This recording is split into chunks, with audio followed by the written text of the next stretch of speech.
While brands like Opel and Ford leaving the smallest car segment and others like Volkswagen only offering electric cars in this segment, Hyundai with the i10 still offer petrol cars.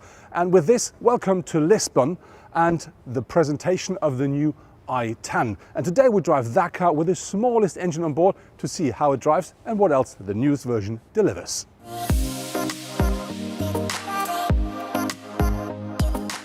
There are two engines available for the new i10. The smaller one is a 1-liter 3-cylinder petrol engine and that offers 67 horsepower. The bigger one is a 1.2-liter 4-cylinder petrol engine that offers 84 horsepower. Important here is both the small and the big one, they come with a 5-speed manual gearbox or a 5-speed automatic gearbox, and all of the i10, they are front-wheel powered. My test car is featuring the smaller of the two engines, which is the 1-liter 3-cylinder petrol, and that offers 67 horsepower and 96 Nm of maximum torque. And it is combined with a 5-speed manual gearbox. That package, yeah, it works well as long as you drive in the city, as long as you drive easy. But if you want to go on a motorway a bit more quicker, if you want to drive, yeah, let's say a bit more sporty, you may want to overtake on the when you're driving a countryside road, then this really is not sufficient. And you may hear this, it is a typical 3-cylinder sound, but not this crisp sound. So it's more the easy thing you get with that car. I think if you a person who would like to drive a bit more dynamic, you then better choose the 1.2-liter, which is a bit more powerful and which gives you the extra bit of torque to give you, yeah, more fun driving the car. But I said, as long as you drive easy, that's a nice package. And I think the consumption is also very okay. We used a bit more than Hyundai says, but our car takes during our test drive about 5.4, 5.5 liters per 100 kilometers driven. So I think that's an absolutely fine figure. The weather actually doesn't work very well, so I use these binoculars not only to look for better weather, but also to have a closer look to the design of the new i10. At 1.68 m in width, the new i10 is around 2 centimeters wider than its predecessor. Thanks to the new wider grille and the additional side air intakes, it looks much sportier. The new round LED daytime running lights with honeycomb structure are also a real eye-catcher. The strong contours of the bonnet, which extends into the bumper, provide additional power. The base model of the i10 comes with halogen headlights. The top version offers halogen headlights with projection technology, which should provide better illumination.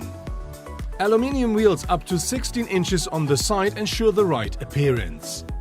The i10 did not really grow in length with 3.67 m, but its wheelbase increased by 4 cm to 2.43 m. In connection with the reduced height of the vehicle by 2 cm, this creates a completely new and more dynamic shape. The new look is supported by the window graphics, the tinted rear side windows and the partly black X-shaped C-pillar. In addition to 10 different exterior colors, a two-tone roof in black or red extends the customization options of the i10, which is always delivered as a 5-door model. The rear is dominated by the striking rear lights. Their shape is adopted by 2 horizontal lines on the trunk lid. As at the front, there is no LED technology in the rear lights either. In addition to the side reflectors in the bumper, there is also a black rear diffuser for a slightly more sporty look. The base model of the i10 costs 10,990 euros in Germany, and then you will have the car with the smallest, the 1-liter 3-cylinder petrol engine with 67 horsepower and a 5-speed manual gearbox. Of course, you can buy higher trim levels. The next one will cost you about 3,000 euros extra. And of course, you can, put extras inside of your car as you used to with a configurator online, for instance, or at your dealership. But important here is you can't choose single things. You have to buy packages like the navigation package, which costs you in Germany 1,250 euros, or the comfort package, which costs you 500 euros. The problem on this is you do then, when you take the box, buy and pay things you don't want to have, like the traffic sign recognition, which is part of the navigation system. But nevertheless, let's have a look how much the competitors of that car cost you in our market. A 72 horsepower Toyota Aygo costs from 10,390 euros in Germany. For the new with 64 horsepower equipped Twingo, Renault asked exactly for the same amount. If you prefer to drive a Volkswagen, you have to buy the 12,960 euro up and be satisfied with a 60 horsepower petrol engine. You can order your i10 in 4 different trim levels, which are Pure, Select, Trend and Style. And Pure really is a pure car, because then the i10 only comes with extras like an adjustable steering wheel and electric windows at the front. If you want a bit more, you choose the next higher level, and then you will get things like a digital radio, you will find a climate system on board and a lot more to feel comfortable in your car. But if you then use the next highest level, then you really can talk about a very well-equipped car, because then that car features, for instance, the 8-inch touchscreen here for the infotainment, which really works very nice. And it is in principle the same system you do find in higher cars like the Hyundai i30, but it is differently integrated, because this here is combined with the instrument cluster, so with the cockpit, and that really makes it look a bit more, a bit better fitted in the car, and I think a bit higher class. If you really put everything inside your i10 you can order, then the car get a bit of, a luxurious, very small car, because what I just found out here, the center console, you can not only control the heated seats, you can also control the heated steering wheel. The cockpit looks quite large in the small car. The 2 circular instruments are easy to read and flank the display of the onboard computer. The steering wheel has all the necessary controls for checking the infotainment and cruise control and looks organized. The honeycomb pattern found on the door panels and the center console creates a unique look and enhances the interior. Regarding to the driver assistance safety system, the i10 is really well equipped. So as standard, every i10 is featuring a speed limiter and a cruise control system.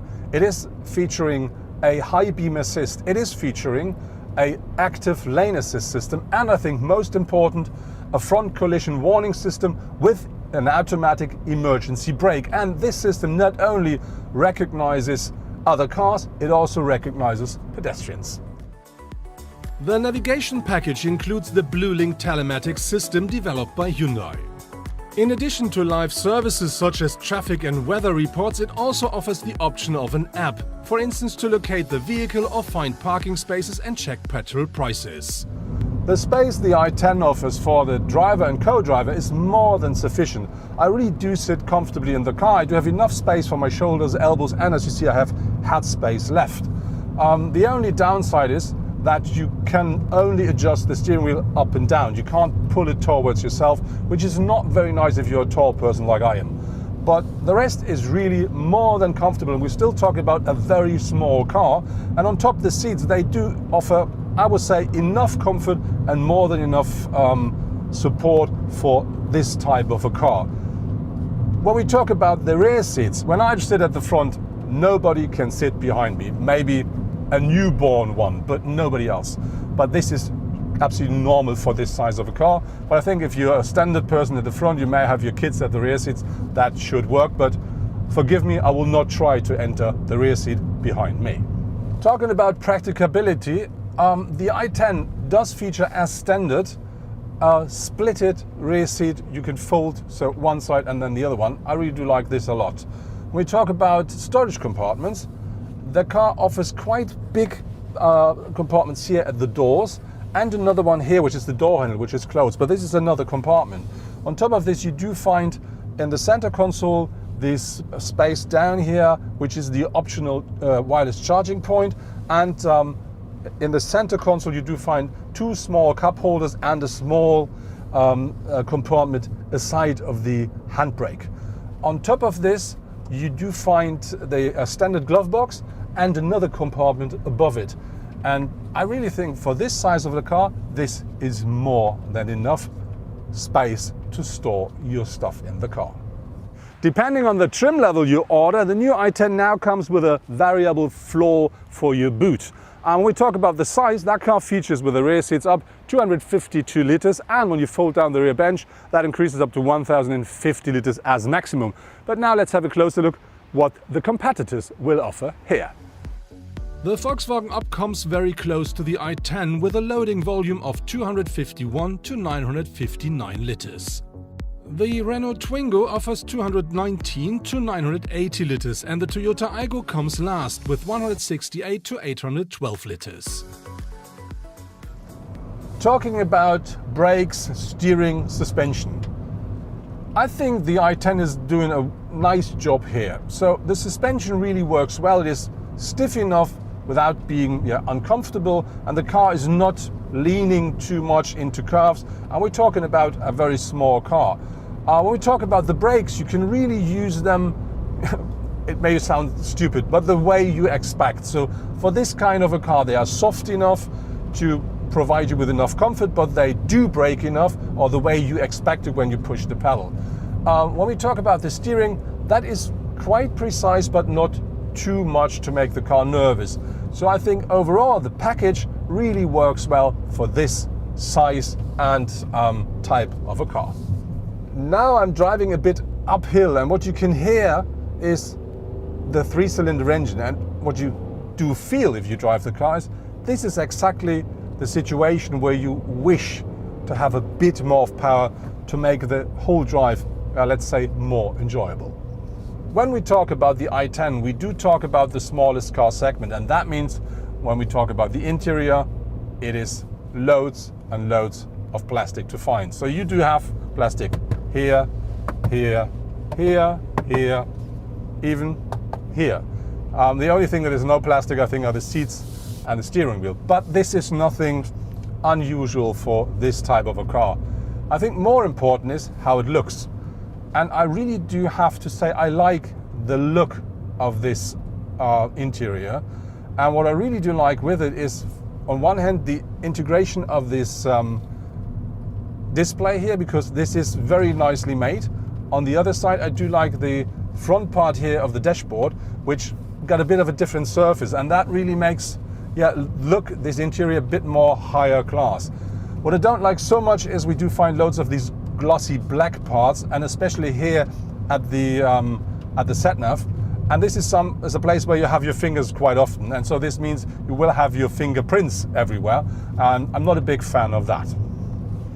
That was my test drive with the smallest Hyundai, which is the new i10. When we say the new car really works well regarding to the new dimensions, because the flatter, wider car with a longer wheelbase not only works regarding to the design, it also works well regarding to the drive, because the car now sits a bit more solid on the road. Talking about the engines, we drove the 1-liter 3-cylinder petrol, and that engine with its 67 horsepower really works well in the city. But if you want to drive on countryside roads and you may overtake, or if you want to drive on the motorway a bit more quicker, from then and there you may miss a bit of power. But it's a small engine, so if you want to do this more often, you may take the 1.2 liter. But I think the consumption of the small one is quite nice. Talking about the space of the car, yes, it is a very, very compact car, so a small car, and that means when I sit at the front seat, at the rear, there is no space at all. But I think for a standard person with kids on board, that car will work at least for a shorter trip. Regarding to the price, I think the sticker price is absolutely nice for the entrance model, and if you put about 3,000 euros on top, you will get the next trim level, which then features the most important things.